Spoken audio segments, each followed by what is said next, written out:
I am Jayni Bloch, Ganata Psychotherapy Center. I have created Mirrors to Your Soul, the keys to unlock divine archetypal portals. Why do we experience what we do?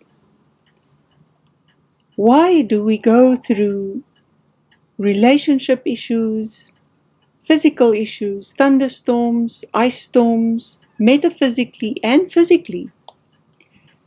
Every experience and every perception we have is important.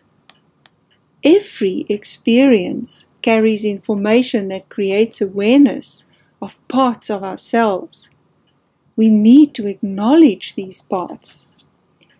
And in this way, we assimilate all the parts of ourselves and of how we are part of a larger collective, how we are part of all of the universe, all of creation. I present groups where I teach a lot of teachings about the archetypes. The unfortunate experience of a lot of water and ice and snow last week, but it actually gave us a sensation of what we were going to work on. And so I hope you took in that experience and truly observed and witnessed your response to that experience. Your response of fear in particular, and your response of desire as another drive, human drive. And we're going to talk about that. Creativity, joy, and synchronicity or magic in life flows from you being able to live in sync with your divine essence. For us humans, this process is a constant roller coaster ride between our experiences and struggles with feelings of fear and desire, which forms the basis of our shadow. The discomfort that the shadow creates through our human experiences announces an out-of-alignment sensation with one's true divine essence and destiny. The gift of the shadow is to witness our own vulnerability through experiencing a kind of lack of control over life, despite our initial confidence in our own willpower as the so-called master of our own destiny.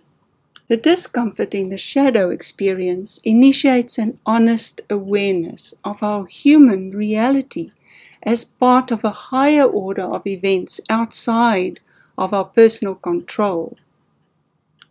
That higher order is the archetypal building blocks of life that manifests its divine code in our DNA, the divine archetypal essences that informs our evolution in consciousness. You will keep on recognizing your emotions. You will keep on recognizing your fears in relation to your experiences with life in general, with the seasons, with the elements, because that is the whole purpose. So your experience informs what divine wants to give you. And the experience always triggers fear and desire. One or the other or both. And so we need to see that, observe that without judgment. Totally without judgment. Because what happens is that in receiving or witnessing your experience, you are connecting to the feminine energy of divine. Just hearing, seeing, sensing, and holding that experience for what it is, with its fear, with its desire, in a neutral way, in an objective way. You're just observing and holding like a mother would their baby. The ultimate mothering, the ultimate nurturing, the ultimate acceptance, the ultimate unconditional love. So it all starts with observation, listening, sensitivity to be honest with yourself, and then the energizing, igniting or illumination of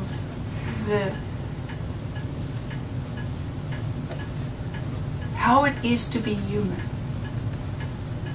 So in actual fact, you know, this is what the shadow gives us. It's what we observe is usually always a shadow. When we observe fear or desire, that's our shadow. Our shadow lies in that. But that shadow is essential for our illumination and our evolution.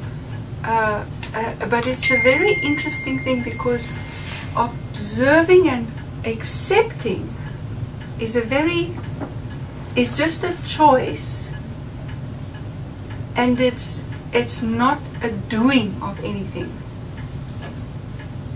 So the only doing that is happening is a willingness to choose to observe and be open and honest. And the illumination occurs on its own, not because of your willpower, not because of your incredibly bright brain. Observing, listening, and noticing our feelings and thoughts in every experience with total acceptance and honest recognition, without any rationalizations, defensiveness, judgment, or justifications, brings us closer to standing outside of our personal identities and more in touch with what our divine essence informs us about these experiences that we are having.